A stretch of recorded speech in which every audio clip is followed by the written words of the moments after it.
how to avoid ferries in Waze Navigation. Open the Waze app and head straight to the tree line at top left corner of your screen. Once you are there, tap Settings. Now scroll down and look for option called Navigation. Go ahead and tap it. Inside the navigation settings, you will see different route preference like avoid toll roads, avoid highways, avoid difficult intersection, and avoid ferries. Find the avoid ferries toggle and simply switch it on. If it's already enabled, you're good. Waze will automatically plan route that skip ferry crossing.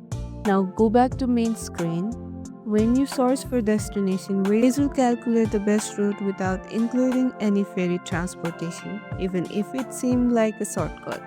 If you ever travel in an area where ferries are common and you change your mind, you can return to same menu and toggle it off anytime.